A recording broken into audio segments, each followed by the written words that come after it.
स्टेटों में कांग्रेस पार्टी खाली हो चुकी है। बिल्कुल सही कहा। और हरियाणा में भी जिस ढंग के हालात और परिस्थितियां चल रही हैं कांग्रेस में, वो कोई अच्छी दिखाई नहीं दे रही। ऐसी हालात और परिस्थितियों में मुझे नहीं लग रहा कि कांग्रेस अगली बार भी कोई सरवाइव कर पाएगी। जी। जिस पार्टी के नेताओं का आपस में जुत्तम जूत बाज रहा हो, जो पार्टी टिकट वितरण भी गलत कर रही हो, जो पार्टी अपने नेता, पार्टी के नेता अपने चहेतों को खुश करने के लिए टिकट दे रहे हो, जहां पार्टी में कोटा सिस्टम से टिकटें मिल रही हों, और जहां इसी पार्टी में रहे लोग ये आरोप लगा रहे हों कि पार्टी के कई नेताओं ने टिकटें तक बेचने का काम किया है। साथियों, राजनीति की दुनिया की बात करें तो आज हरियाणा विधानसभा का पहला स्तर शुरू हो गया है इस सरकार का, और इसमें सबसे ज्यादा चिंतनीय और सोचने वाली बात यह है कि पहली बार ऐसा हो रहा है कि विपक्ष का नेता नहीं है, और जो कि विपक्ष इतना मजबूत है, इतना मजबूत होते हुए विपक्ष का नेता सदन में नहीं है, अपने आप में सोचने वाली बात है। आखिर कांग्रेस पार्टी किस ओर जा रही है, और इस बात से हरियाणा की जनता को क्या संदेश जा रहा है, साफ साफ पता नहीं चल रहा कि कांग्रेस पार्टी के अंदर अंदरूनी राजनीति इतनी हावी हो गई है, वह अपना विपक्ष का नेता नहीं बना पाए हैं, और आज सदन विपक्ष के नेता के बगैर चल रहा है। इसका फायदा किसको होगा? जाहिर सी बात है, सीधा सीधा सत्ता पक्ष को। सत्ता पक्ष आक्रमण भी करेगा और जनता में कहीं न कहीं एक चीज का मैसेज भी देगा कि कांग्रेस पार्टी आज इतनी गर्त में चली गई है, वह अपना नेता तक नहीं बना सकते हैं। इस सारी चर्चा में मेरे साथ जुड़े हुए वरिष्ठ पत्रकार और राजनीतिक विश्लेषक प्रद्युमन जोशीला जी, जो पूरा पोस्टमार्टम करेंगे इस बात का कि होना क्या चाहिए और करना क्या चाहिए जिससे कांग्रेस को एक संजीवनी मिल जाए। तो प्रद्युमन भाई, राम राम। राम राम जी, सभी दर्शकों को नमस्कार, राम राम। प्रद्युमन भाई, क्या रास्ता है कांग्रेस के पास? क्योंकि जो हो रहा है जी, जो हम देख रहे हैं वो सही नहीं हो रहा कांग्रेस के लिए, ये तो हम साफ साफ कह सकते हैं। तो विपक्ष के नेता के बगैर सदन चल रहा है, साफ साफ कमजोरी दिख रही है। जी देखो, निश्चित रूप से पुनिया साहब, जिस तरह के हालात हैं, कांग्रेस पार्टी जो लगातार 3 योजनाओं से केंद्र में सत्ता से दूर है जी, 3 योजनाएं हरियाणा प्रदेश में होगी, और हरियाणा के साथ लगते जितने भी स्टेट हैं, चाहे वो दिल्ली हो, आप देख लीजिए क्या हालात है कांग्रेस की, बिल्कुल, चाहे वो पंजाब है, चाहे राजस्थान है, चाहे वो उत्तर प्रदेश है, चाहे मध्य प्रदेश है, गुजरात है, पश्चिम बंगाल है, बड़े बड़े स्टेटों में कांग्रेस पार्टी खाली हो चुकी है। बिल्कुल सही कहा। और हरियाणा में भी जिस ढंग के हालात और परिस्थितियां चल रही हैं कांग्रेस में, वो कोई अच्छी दिखाई नहीं दे रही। ऐसी हालात और परिस्थितियों में मुझे नहीं लग रहा कि कांग्रेस अगली बार भी कोई सरवाइव कर पाएगी जी, क्योंकि जो कांग्रेस इतनी आंधी के बावजूद कुछ नहीं कर पाई, और अगली बड़ी बात, जो बड़ी गंभीर बात मैं दर्शकों को बता रहा हूं, और जिसका हो सकता है आधे से ज्यादा कांग्रेस वालों को भी ना पता हो, वर्षों बाद नहीं बल्कि दशकों बाद ये ऐसा मौका आया है जब हरियाणा प्रदेश में पहली बार इतना मजबूत विपक्ष बना है। पहली बार इतना मजबूत विपक्ष है जिसके पास लोकसभा के 10 में से 5 सांसद हैं, विधानसभा के 90 में से 39 विधायक विपक्ष में हैं। अच्छा, जिनमें 37 कांग्रेस के और 2 इंडियन नेशनल लोकदल के। जी, अगर इंडियन नेशनल लोकदल के 2 को हम दूर भी रख दें तो भी 37 पहली बार विपक्ष में इतनी बड़ी मजबूती से कोई पार्टी उभर करके आई है। वरना तो जितनी पिछली और बार, इसमें एक चीज जोड़ सकते हैं जी, जो वोट प्रतिशत है वो दोनों का लगभग बराबर है, लगभग बराबर है। वो कोई 1% में कोई बहुत लंबा चौड़ा वो नहीं है मामला, और वोट परसेंटेज भी बराबर है। दूसरी बात, लोकसभा के चुनाव में भी देखा हमने कि 46 और 44 या 42 और 44 सिर्फ वही गेम था। तो कहीं ना कहीं 50-50 की लड़ाई है। उसके बावजूद मैं जो समझ पा रहा हूं वो ये कि कांग्रेस मानसिक रूप से हार उन्होंने स्वीकार कर ली है। ऐसा क्यों कर रहे हैं आप? और वो इसलिए मैं कह रहा हूं कि आज चुनाव 8 तारीख को परिणाम घोषित हुए, उसके बाद 1 महीने से ज्यादा समय बीत चुका है, 1.25 महीना होने को हो गया है जी। और उसके बावजूद अपना जो उनके 37 आदमी जीते हैं, उन 37 में से एक को नेता नहीं चुन पा रही कांग्रेस। प्रद्युमन भाई एक बीच में थोड़ा रिक्वेस्ट कर देते हैं जी साथियों, जितने भी तमाम दर्शक हैं, आप सबसे हमारी हाथ जोड़कर विनती है साथियों, हम आपसे कोई फीस नहीं लेते। हमारी फीस यही है कि आप चैनल को सब्सक्राइब कर दो, लाइक और शेयर का बटन ढूंढा पाड़ दो साथियों। यही तो मोहब्बत है साथियों, यही तो प्यार है, यही आपका प्यार हमें निरंतर काम करने के लिए प्रेरणा देता है। इसमें कोताही ना बरतो वे साथियों, हाथ जोड़कर विनती है, जल्दी से जल्दी सब्सक्राइब और शेयर और लाइक कर दो। हाँ प्रद्युमन भाई, तो जो पार्टी 37 आदमियों में अपने उन 37 में से ही बनना एक, बिल्कुल सही कहा, वो उन 37 में से नहीं बना पा रही। अगर खुदा ना खास्ता उनके 46 आ जाते जी, तो मुख्यमंत्री का चयन कैसे कर पाते? तो बहुत गंभीर बात हो जाती प्रद्युमन भाई। निश्चित रूप से कांग्रेस पार्टी की सबसे बड़ी समस्या यही है कि वो टाइम पर फैसला ले ही नहीं पाती और इसी वजह से हार जिसकी हुई। वजह से कांग्रेस पार्टी हारी है। आप एक चीज देखिए, जिस पार्टी का पिछले 11-12 साल से संगठन ना हो, जिस पार्टी के पास जिला के प्रधान, हल्का प्रधान, ब्लॉक प्रधान, प्रदेश की कार्यकारिणी तक नहीं हो, जिस पार्टी के नेताओं का आपस में जुत्तम जूत बाज रहा हो, जो पार्टी टिकट वितरण भी गलत कर रही हो, जो पार्टी अपने नेता, पार्टी के नेता अपने चहेतों को खुश करने के लिए टिकट दे रहे हो, जहां पार्टी में कोटा सिस्टम से टिकटें मिल रही हों और जहां इसी पार्टी में रहे लोग ये आरोप लगा रहे हों कि पार्टी के कई नेताओं ने टिकटें तक बेचने का काम किया है, हालांकि इस चीज के कोई सबूत नहीं होते, लेकिन वो नेता आरोप लगा रहे हैं, उसके बावजूद मैं बड़ी गंभीर बात बता रहा हूं जिसको समझना चाहिए राहुल गांधी और मल्लिकार्जुन खड़गे और सोनिया गांधी को, कि इतना सब कुछ होने के बावजूद हरियाणा प्रदेश की जनता आपको चाहती थी, इसलिए तो आपको 37 सीटें दी।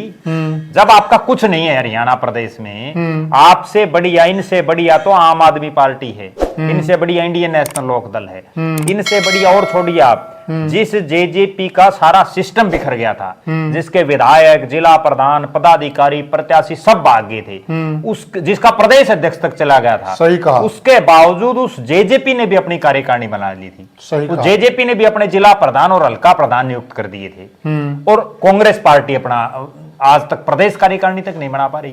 प्रद्युमन भाई, इसमें बीच में देखिए जनता के दिमाग में सवाल होगा, देखिए एक तरफ बीजेपी बहुत ही मजबूत पार्टी है जी, और वहां अनुशासन इतना है जी, आज भी बीजेपी हाईकमान कोई फैसला कर देता है जी, चाहे कितना ही बड़ा नेता क्यों ना हो जी, कोई कितना ही बड़ा 30 मार क्यों ना हो जी, आज भी जो फैसला हाईकमान ने कर दिया उस पर कोई उंगली उठाने वाला नहीं है जी, और एक तरफ कांग्रेस में ये चल रहा है जी, तो ये हाईकमान का कमजोर होने का संकेत है, या जो हरियाणा की जो कांग्रेस पार्टी है जी, वो काबू में ही नहीं आ रही इनके। देखो निश्चित रूप से आप जो बात कह रहे हो वो बात बिल्कुल सही है, और भारतीय जनता पार्टी आज ठीक है राज में है, नरेंद्र मोदी तीसरी बार लगातार प्रधानमंत्री बने हैं, लेकिन जब बीजेपी राज में नहीं थी, ये अनुशासन उनमें तब भी था, भले ही उनकी गिनती के लोग थे उसमें, भले ही इसलिए वो राज में भी आए हैं, इसलिए वो धीरे धीरे संघर्ष करके राज में भी आए, वरना मैंने खुद मेरी आंखों से ये चीजें देखी हैं। इस हार की आपको एक हकीकत बताता हूँ, बीजेपी की कोई मीटिंग होती जिला स्तर की, तो उसमें 10 समोसे अगर मंगा लिए जाते तो वो भी 2 वापस देने पड़ा करते, 8 आदमी आया करते मीटिंग में, और आज वही भारतीय जनता पार्टी है जिसने जो है तीसरी बार हरियाणा प्रदेश में सरकार बनाई है, केवल और केवल एक चीज, अनुशासन। और एक और बड़ी गंभीर बात बताऊं, जिस घर में 20 चौधरी हो जाएंगे वो घर चलेगा नहीं। चौधर तो देखो एक आदमी को देनी पड़ेगी, पहले आज से मतलब 10, आप तो ठीक है संयुक्त परिवार नहीं है घरों समाज में, बहुत कम रह गए हैं, लेकिन आज से 25, 30, 40 साल पहले अगर आप देखेंगे, दर्शक भी उस बात को देखेंगे कि जो संयुक्त परिवार थे उसमें 5 भाई हैं कहीं, तो उसमें लेना देनी चौधर जो वो एक ही किया करता, ठीक है, और सारा सिस्टम का वही जिम्मेवार हुआ करता। आज हालात ये है कि हुड्डा साहब अपनी न्यारी टांग खींच रहे हैं, कुमारी शैलजा न्यारी, और तो और छोड़िए आप, भूपेंद्र सिंह हुड्डा और दीपेंद्र सिंह हुड्डा दोनों पिता पुत्र मुख्यमंत्री के लिए तैयारी में हैं। हाँ, कितनी गंभीर बात है, एक ही घर, एक ही पिता पुत्र दोनों, और एक ही मंच पर ये जब मैंने मेरी आंखों से भी देखा और दर्शकों ने भी ये सुना होगा जरूर कि उसी मंच पर जब दीपेंद्र हुड्डा आते हैं तो ये बोला जाता है कि हरियाणा के भावी मुख्यमंत्री दीपेंद्र हुड्डा संबोधित करेंगे और 20 मिनट बाद जब हुड्डा साहब आते हैं तो बोलते हैं कि हरियाणा के भावी मुख्यमंत्री चौधरी भूपेंद्र सिंह हुड्डा संबोधित करेंगे। जी जी, वे पिता पुत्र में फैसला नहीं कर पा रहे और आज ये हालात है। तो प्रद्युमन भाई हम ये कह सकते हैं कि कांग्रेस पार्टी के अंदर गणेश चौधरी हो गए हैं। बिल्कुल, या कैस कहां क्लियर बिल्कुल बिल्कुल, और गणेश चौधरी हो रहे हैं, जय तो नेता नहीं बनने लग रहे हैं। बिल्कुल, इसलिए नेता नहीं बन रहा। अगली बड़ी बात, हाँ, हरियाणा प्रदेश की जनता ने आपको विपक्ष में बैठाया।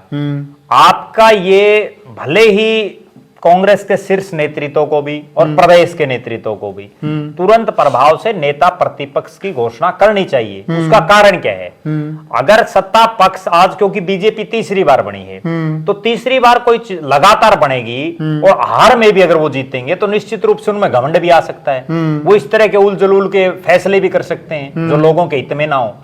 अगर आपके पास कोई नेता ही नहीं है जो जनता की आवाज उठा सके, विपक्ष का मतलब क्या है? विपक्ष का मतलब यह है कि लोगों की आप आवाज उठाइए। और देखिए प्रद्युमन भाई, आप ये देखिए, संयोग देखिए या दुर्भाग्य देखिए कांग्रेस पार्टी का, इस वक्त खाद के लिए किसान लाइनों में लगा हुआ, बिल्कुल, महंगाई बिल्कुल ऊपरी स्तर पर है जी। इस वक्त एक मजबूत विपक्ष का नेता सदन में खड़ा होकर सत्ता पक्ष को बेनकाब करता और उसका फायदा मिलता विपक्ष को, होना चाहिए था कि आज मजबूत नेता वहां खड़ा होना चाहिए। देखो, मैं एक तो बीजेपी को फायदा मिल रहा है। मैं एक बड़ी गंभीर बात बताऊं और बहुत से चौधरी भूपेंद्र सिंह हुड्डा के समर्थक इस बात का दावा करते हैं और बार बार एक ही बात कहते हैं कि चौधरी भूपेंद्र सिंह हुड्डा मास लीडर है। अगर कांग्रेस पार्टी में कोई मास लीडर है या हरियाणा प्रदेश में कोई जनता का नेता तो वो चौधरी भूपेंद्र सिंह हुड्डा है। ये बात हुड्डा साहब के तमाम समर्थक कहते हैं। लेकिन मास लीडर और जनता का लीडर कौन होता है? मैं आपको एक बड़ी गजब बात बताता हूं। आज से 40 साल पहले जब भी कोई इस तरह का बात होती तो चौधरी देवीलाल, इसलिए उनको जन नेता और इसलिए उनको ताऊ की उपाधि दी गई, इसलिए उनको मास लीडर कहा गया। अगर आज देवीलाल जिंदा होते तो जिस तरह से ये लाइनें लग रही वो उन लाइनों में जाकर के भाषण देना शुरू कर देते, वहीं धरने शुरू कर देते।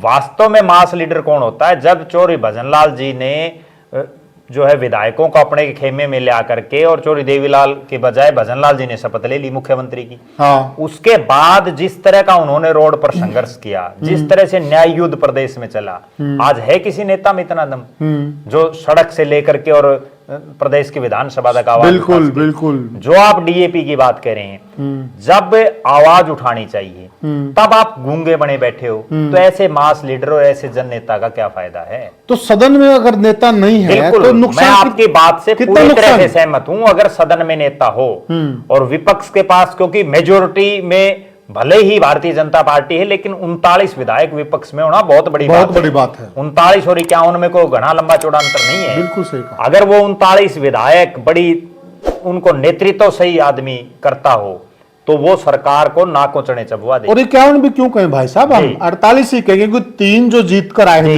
निर्दलीय हैं, उनको भी तो जनता की तरफ ध्यान पड़े, जनता के मुद्दों में विपक्ष के साथ आना पड़ेगा अगर विपक्ष मजबूत हो। बिल्कुल, निश्चित रूप से आना पड़ेगा। वो तो निर्दलीय सिर्फ इसलिए, अगर कांग्रेस की ज्यादा आ जाते हो कांग्रेस की तरफ चले जाते हैं, वो तो जिसका राज है उसके साथ जाएंगे। लेकिन विपक्ष का नेता सबसे जरूरी है। हम 42 और 48 कहेंगे। मैं एक और बड़ी गंभीर बात बताऊं। चौधरी भूपेंद्र सिंह हुड्डा ने रोहतक में एक प्रेस कॉन्फ्रेंस में एक बात कही कि हमारी पार्टी का शीर्ष नेतृत्व महाराष्ट्र के चुनाव में बिजी है। भाई इतना भी बिजी है क्या शीर्ष नेतृत्व? जो एक, अगर मान लीजिए हरियाणा में बहुमत आ जाता तो भी क्या आप मुख्यमंत्री नहीं बनाते? ठीक बात है, जिस तरह की आप बयानबाजी कर रहे हैं। दूसरी बात, और ये जनता के गले उतर जाएगी ये बात। लोगों को तो बहकाना है, किसी भी तरह से बहका लो। आप ये क्यों नहीं मानते? चौधरी भूपेंद्र सिंह हुड्डा को ये बयान देना चाहिए कि हमारे यहाँ अभी तक विधायकों में एक रायशुमारी नहीं बन पाई। सीधी बात तो ये है। अगर एक रायशुमारी बनती तो कांग्रेस आला कमान के पास भेजने की जरूरत ही नहीं थी। आप बीजेपी ने किस तरह से विधायक दल का नेता चुना? विधायक दल का नेता बीजेपी ने भी चुना।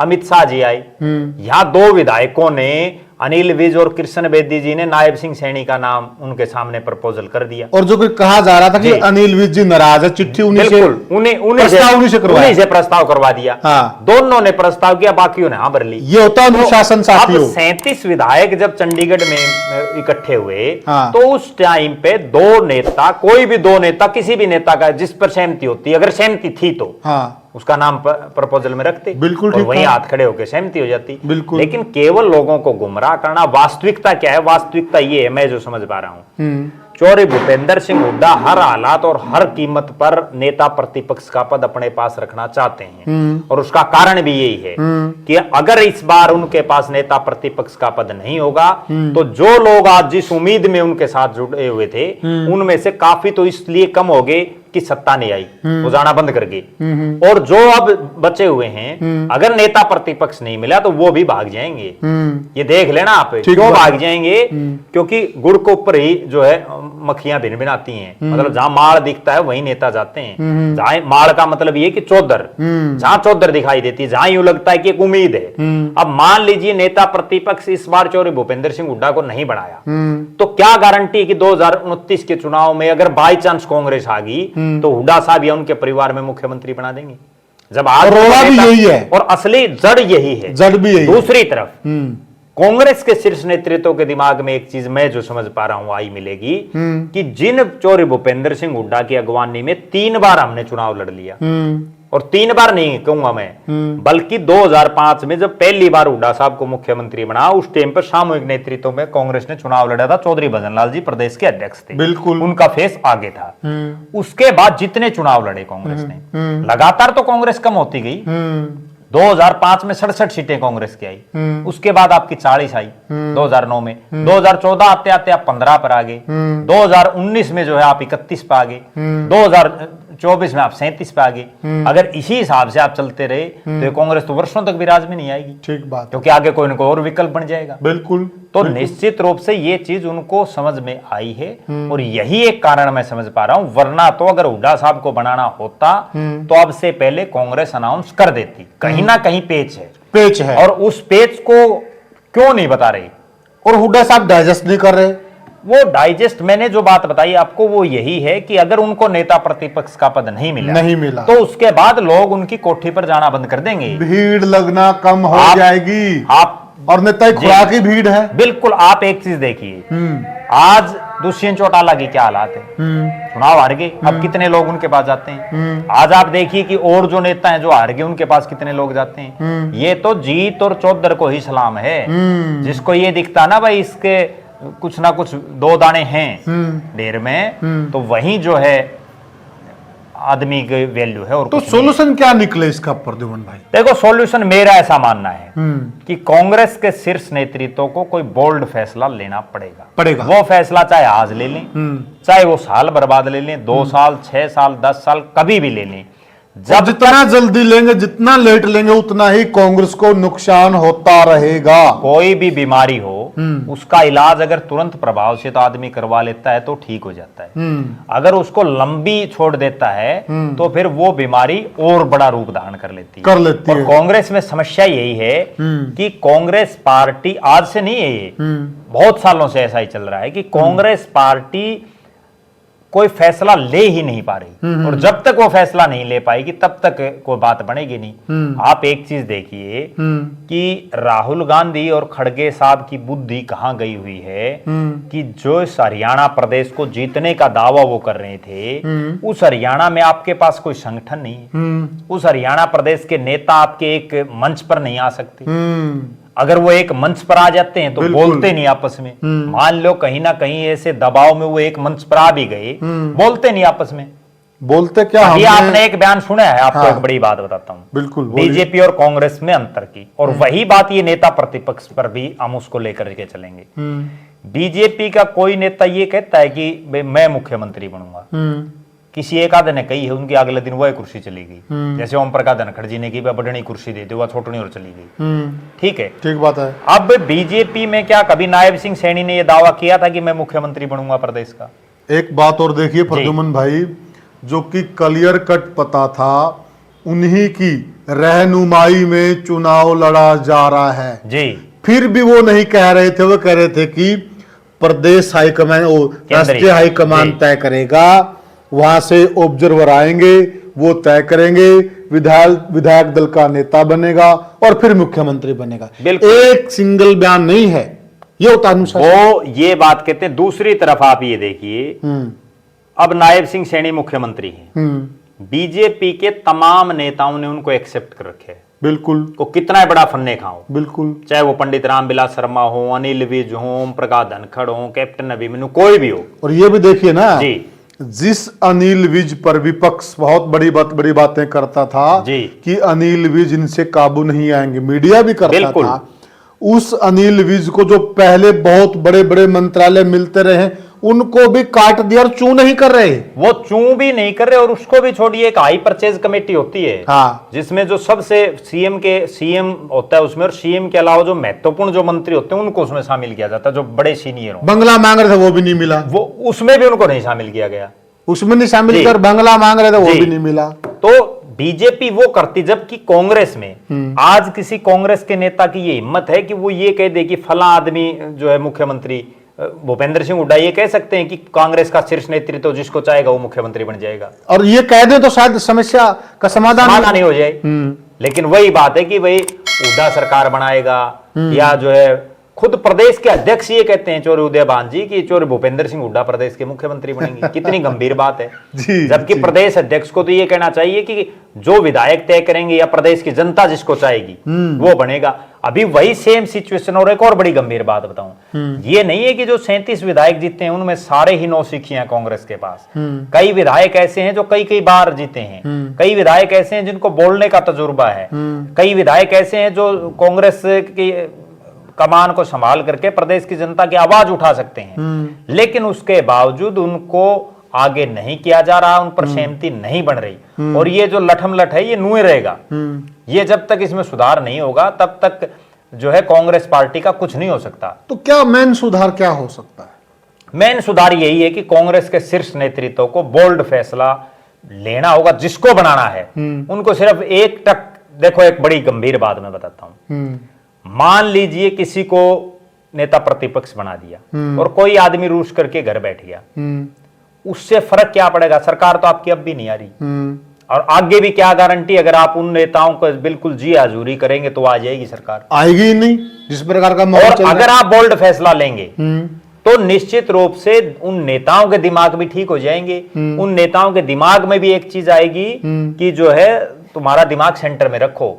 राव इंद्रजीत के बारे में आपको एक बड़ी बात बताऊं, ये होती पार्टी आला कमान। राव इंद्रजीत के बारे में जब नायब सिंह सैनी को नहीं बनाया गया था मुख्यमंत्री और कौन बनेगा, तो उस समय मीडिया पर, सोशल मीडिया में इस तरह की बातें चल पड़ी कि इंद्रजीत अपने 10-12 विधायकों को लेकर के बड़ा खेला करेंगे, फला करेंगे, धीमका करेंगे, चल पड़ी, आपने भी सुनी होगी। उसके बाद इंद्रजीत सिंह को खुद बयान देना पड़ा कि भाई मैं बीजेपी के साथ हूं, मेरी कोई मंशा नहीं, मैं जो पार्टी का नेतृत्व तय करेगा मैं उसके साथ हूं।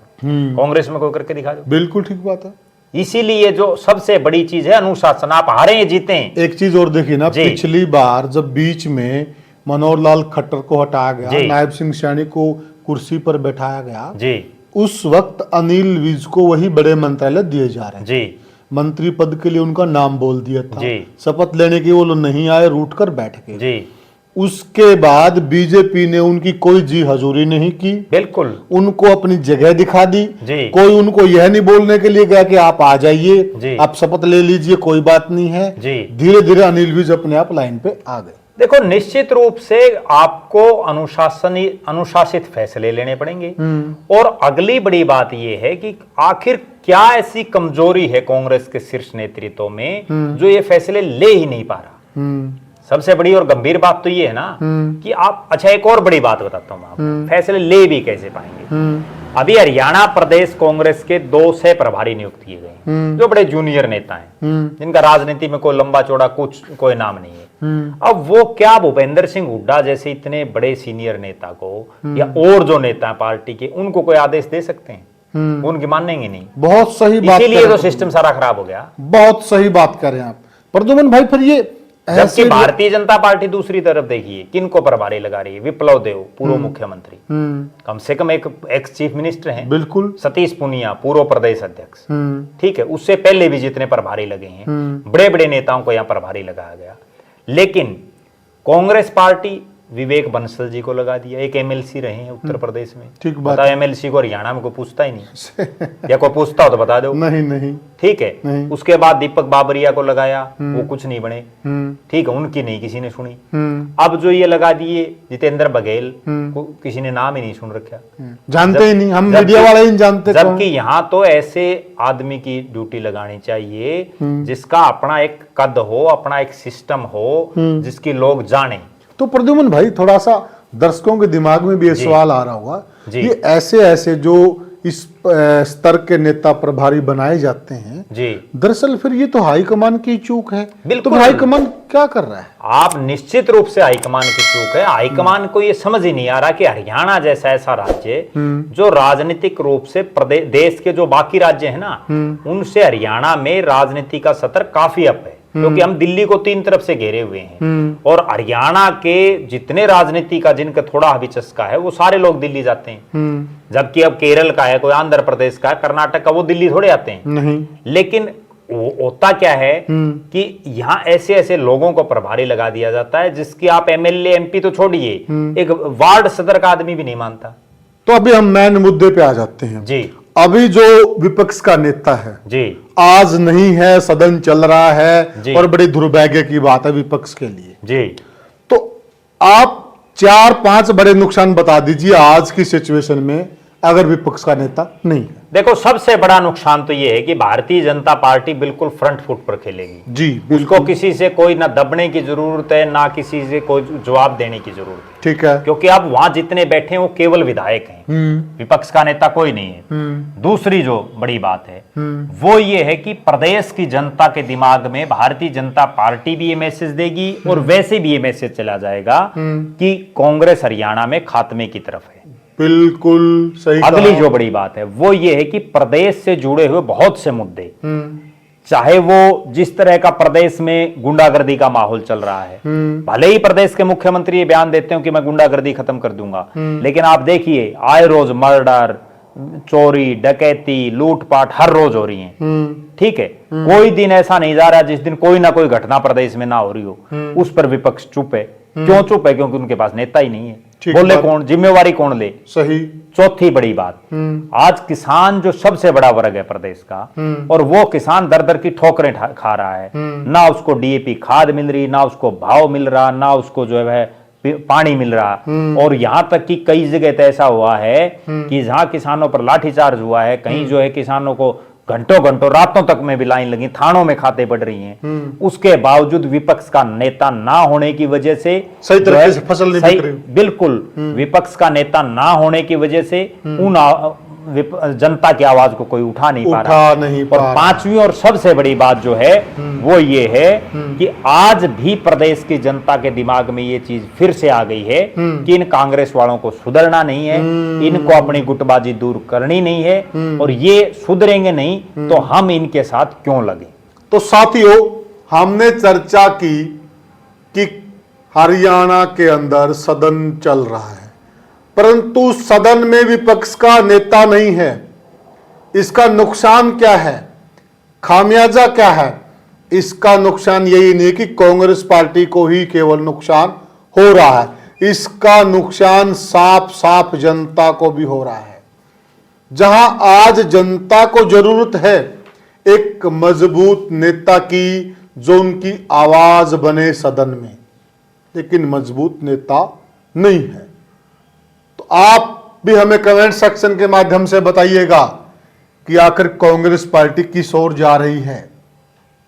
क्या कांग्रेस पार्टी धीरे धीरे, जो एक बीजेपी का नारा है कि कांग्रेस मुक्त भारत, क्या कांग्रेस भी उसी नारे में जुड़ गई है और कहीं न कहीं बीजेपी को सपोर्ट कर रही है कि आप कांग्रेस मुक्त कर दीजिए, हम भी आपके ही साथ हैं?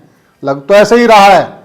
आप क्या कहते हैं हमें कमेंट सेक्शन में जरूर बताइएगा, और वीडियो को ज्यादा से ज्यादा शेयर कीजिएगा और चैनल को सब्सक्राइब कीजिएगा। तो साथियों, अब लेते हैं आपसे विदा।